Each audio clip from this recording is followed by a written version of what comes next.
This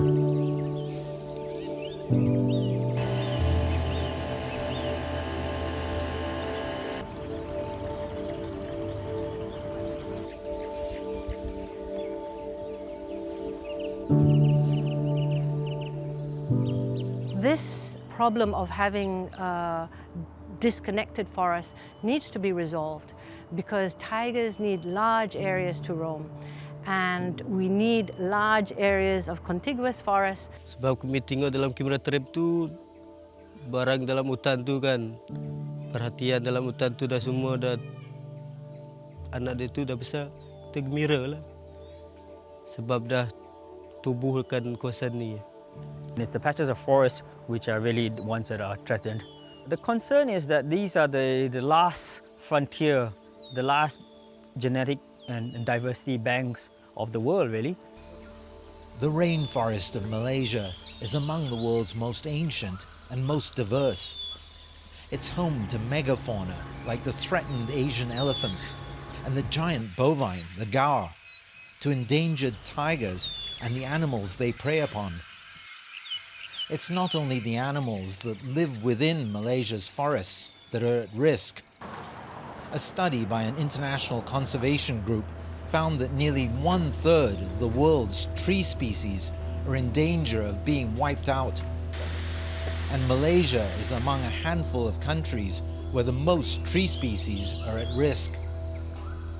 Out of 340 species of our main tree family, the dipterocarps, 120 of them are endangered and 37 of them critically endangered. Primary forest land has been cleared by logging, making way for orchards and farms, plantations, highways, towns and cities. It's a threat to the biodiversity of Malaysia's flora. It also increases the threat to its wildlife. From an estimated 3,000 Malayan tigers in the 1950s, there are only believed to be about 150 tigers left in the wild in peninsular Malaysia. Simon Zulkifli is the founder of the Tropical Rainforest Conservation and Research Centre, TRCRC. It works with other NGOs, state and federal government agencies and corporations to try to halt and reverse this loss of diversity. Without the trees and the ecosystem and the habitat, you do not have the conditions where the wildlife can thrive. So all life on Earth is based out of plant life. So we need to make sure that we are able to then retain and constrain and manage that diversity of plant life so that we can have diversity of animal life as well. TRCRC's focus is on a family of trees known as dipterocarps, which dominate Malaysia's forest canopy and are in high demand for timber. Identifying at-risk species, finding suitable specimens, collecting their seeds, germinating and nurturing them, and then finally planting them is a long and laborious process. These trees only fruit and flower every 5 to 7 years in synchrony with the El Nino events. So when they flower, it can take up to 3 months until fruit is produced, and then they all fruit more or less within a window. And then from there, everything falls within a couple of months. So you need to coordinate your teams to be ready to collect these seeds. These guys are quite fast to germinate, but to get them to the correct size to plant them out, we're planting them out about 1.5 meters to 2 meters at height so that they are able to withstand any damages. And that will take about 2 to 3 years before they're ready to be planted out. So from start to finish, it can take anywhere between 7 to 10 years before we even plant. Lowland primary forests, typically in this region, can have anywhere between 200 to 350 different species of woody plants per hectare. So as much as possible, we use that reference forest to then design the restoration plan for our forest that we wish to restore. TRCRC's focus is on restoring logged over or degraded forest area to create corridors that can link together areas of pristine primary forest. Areas like the Royal Belum Park in Perak State. It's home to 10 species of hornbills, 80 species of mammals, including elephants, panthers, tigers, and hundreds of species of smaller creatures. like those congregating at this natural salt lick. When it comes to plants and flowers, the park has among the densest biodiversity on Earth. Royal Belum State Park spans more than 1,100 square kilometers and is the northern part of the largest continuous forest complex in peninsular Malaysia. It's only accessible by boat. Belum is a key part of what Malaysia's government calls the Central Forest Spine Initiative. It aims to connect the forests spanning one end of the country to the other. We focus on tiger conservation because tiger is the flagship species. One key factor is that tiger needs huge habitat in order to sustain a viable population. It's very important to maintain the connectivity from Belum and also to the rest of the forested landscape. And how can we enhance the connectivity is through restoring the habitats. A lot of people are doing replanting, but not everybody is doing reforestation or restoration in the correct way. So I think TRCRC, they have the knowledge. They know what to do, what to plant, what kind of tree species, and also to diversify the tree species that they are planting. On the edge of Belum Park, TRCRC operates what it calls a living collection, a place to germinate seeds of threatened and endangered tree species and nurture them till they're old enough to be safely planted. Isolated populations of trees are like isolated populations of animals. If there's not enough genetic diversity, trees may not even be able to reproduce and sustain their numbers. When this critically endangered species was first discovered a few years ago, there were fewer than 50 known adult trees, and all of them concentrated in one area. Now, thanks to conservation efforts, there are around 1,000 saplings like these. TRCRC's teams go into the forest to gather seeds, but timing is absolutely critical. Miss a flowering and fruiting episode, and you could have to wait several years until you get another chance. They also turn to the Aboriginal or Orang Asli communities living in and around the park for help to collect the seeds. We're basically just trying to engage them to be part of the restoration programs that we're doing out here, so that we can collect seeds from a range of different habitats and a range of different ranges as well. We basically ask them to take pictures of whatever trees they think that they're ready to be fruiting in the next few months, and then we send that to our botanists to double check and see whether it's something of importance for us. If it's something nice, then we give them the green light, and then they get paid for different species, for different level of endangeredness.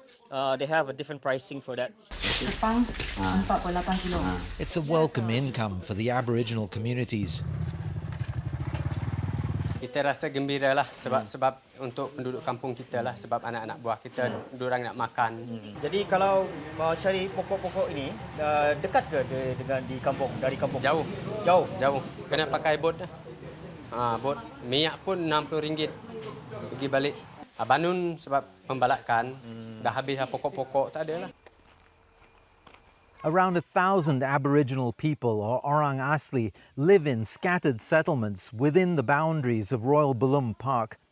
They still largely subsist on hunting, fishing and foraging, and selling some of the products that they gather to Malay communities. Aside from buying seeds from the Orang Asli, TRCRC also employs them as staff to collect seeds, germinate them, tend to them, and then plant them when they're big enough. Kalau saya kerja kat sini macam bantu anak sekolah tu, macam bayar iuran, macam isi rumah kan, makan minum. Malaysian NGO Rimau also relies on Orang Asli to help them in their quest to save the remaining few dozen tigers in Royal Belum Park and the surrounding lands. Rimau is employing what are known as Menrat patrols, people's patrols in the local indigenous Jahai language. So the primary thing that we do is putting boots on the ground or patrollers on the ground for anti-poaching. When we first started, we only had 5 patrollers, and now we have close to 90 patrollers. The tiger plays a very important role in our jungle. It doesn't only maintain the balance, in terms of being a keystone species. It really maintains the habitat, maintains the food web structure within the rainforest. And if we were to lose the tiger, the reality is our ecosystem services that the forest provides will be in danger. We're in a critical situation to save the Malayan tiger. In my lifetime, we've already lost the Sumatran rhino, we've lost the leatherback turtle, and really the Malayan tiger is next. TRCRC and Rimau work together in one landscape in Perak, and I think together we want to ensure that this habitat is good enough, not only for tigers but the prey species as well. The tiger needs a huge landscape and it needs a connected forest. The area that TRCRC is working in at the moment is a very important corridor. There are many of these corridors that are important for the tiger's long-term survival. Rimau has placed 46 camera traps in Belum State Park and adjacent areas. Sun bears are always there. We have Malayan tape, we have porcupines, we have mountain goats. The clouded leopard is really beautiful, golden cat. Harun Rahman coordinates Rimau's Menrak patrol teams, monitors the footage from the camera traps, and compiles and shares the data with other NGOs and the authorities. The main reason for the camera traps is to monitor wildlife. Basically to look at whether they're healthy, look at their movements, and then of course then we use it also for anti-poaching work.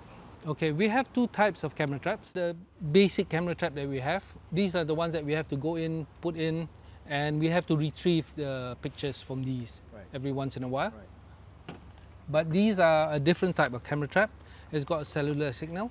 Basically, whatever that passes by the camera trap, it takes a picture and video, and it sends a copy to me on my phone. We get it almost real time, especially for anti-poaching work. That's really important. As soon as we see some kind of encroachment, we immediately tell the authorities and get things going in terms of anti-poaching. Yeah.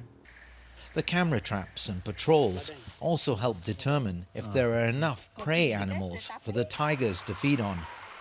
We can see their actual patrol here, where they stop, what they found along the way. Our patrollers use what we call a smart patrol system. Basically, they record whatever they see in terms of animal signs, whether it's a scratching on a tree, footprints, paw prints, and they also look out for any human signs, whether it's a tree cutting, a campsite, anything human. All this data gets fed into a system that we share with our partners, the Perak State Park and WWF, and it all gets analysed. The Aboriginal patrollers are already skilled at living and working in the forest for their week-long stints. With the job comes a little bit of education as well. We teach them how to read and write. We teach them a little bit of financial literacy. Ibrahim Chichin is a member of one of Rimau's patrol teams and grew up in what is now Belum Park. Sebelum nak tubuh kerja ni kan, kerja tu lah cari rutan, gaharu, ikan. Bila-bila orang tubuh kerja Rimau, barulah kami masuk kerja ni pula, bantu keluarga.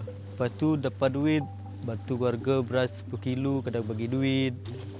When we had discussions with our patrollers, we asked them what they wanted, one of the things they wanted for their families. And the number one thing that came up was education for the kids.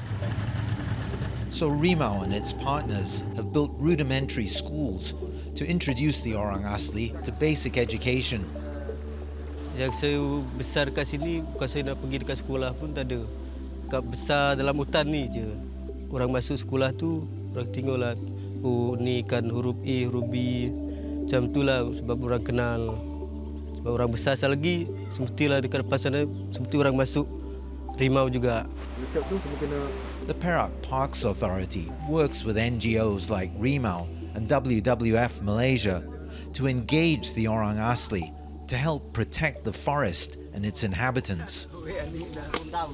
By providing them a livelihood and also a sense of responsibility, sense of belonging, it also helps us to bring them on the conservation side. And this is very important because imagine if we do not engage them, if we do not offer them a livelihood in conservation, there are other parties who would be ready to engage them for different purpose, to bring out forest products, for poaching, for the illegal trades. So it is very critical that this is maintained, and so that we can have a community that are pro-conservation. There's different roles they can play. Now they might be doing just the patrolling. In the future, they might be doing planting or helping with the research, with the management, with the tourism. So there are a lot of things that they can do even within this landscape. Umar Pura is an orang asli who works full-time for TRCRC.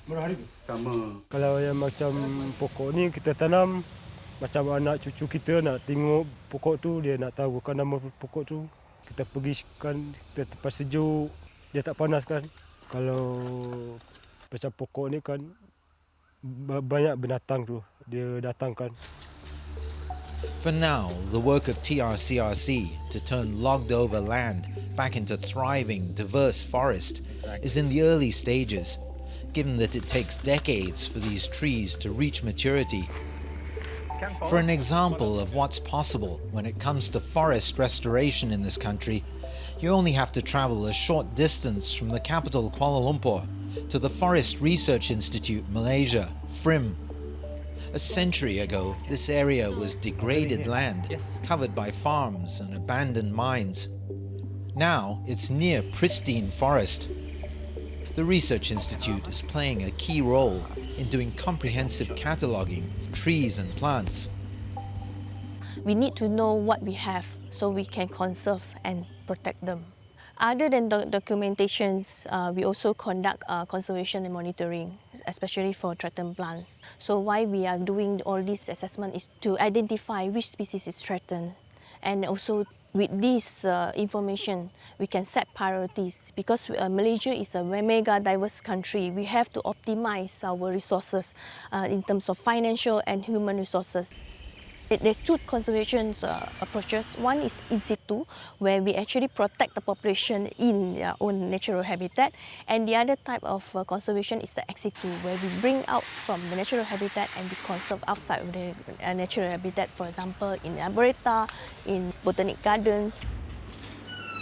This is the National Herbarium of Malaysia, the Herbarium of Forest Research Institute. So we have about 350,000 specimens in this herbarium.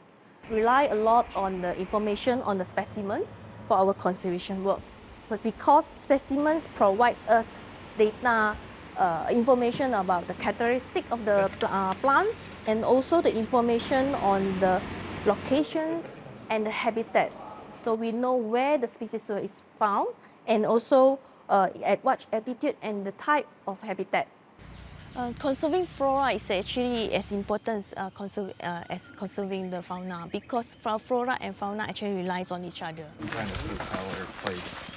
Back in northern Malaysia, a team from TRCRC checks on the progress of trees they planted. Trees they hope in future will fill this degraded land with a healthy, pristine rainforest. One with a diversity that matches that of neighbouring Royal Belum Park. In Belum, the Aboriginal patrol teams return from their latest mission and head to their base camp at the northern end of the park to clean their gear and upload their data. For these Orang Asli, this job is not only about earning a living, it's about preserving the forest and the wildlife that they grew up with. Harimau tu kita jalan yang sama-sama tu semestilah kita sama-sama depan. Terkejut kalau kita tidur yang mimpi tu. Ngam-ngam mimpi semesti kita temu dah. Sama depan. Orang nak tengok gajah ke, orang nak tengok rusa ke. Harimau tu betul lah kena jaga. Sebab ni orang pemburu haram, orang yang masuk tu orang terima seperti habis. Sebab tu macam mana orang budak dekat masa depan saya lagi orang nak tengok kijang ke, babi ke, orang tak kenal lah. Orang tahu satu nama dia. The reality is tigers need three things. They need a home, so a good habitat, they need to be protected, and they need their food. So if those three elements are covered, then tigers will come back.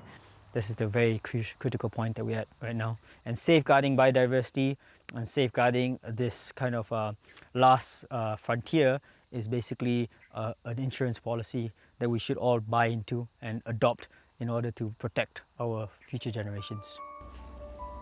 Whether trying to preserve and re-establish threatened and endangered tree species, or pulling animals back from the brink of extinction, these NGOs, working hand in hand with the authorities and the Aboriginal people, are at least providing hope that Malaysia's vast diversity of flora and fauna can endure. For Assignment Asia, I'm Ryan Meltzer in Perak, northern Malaysia.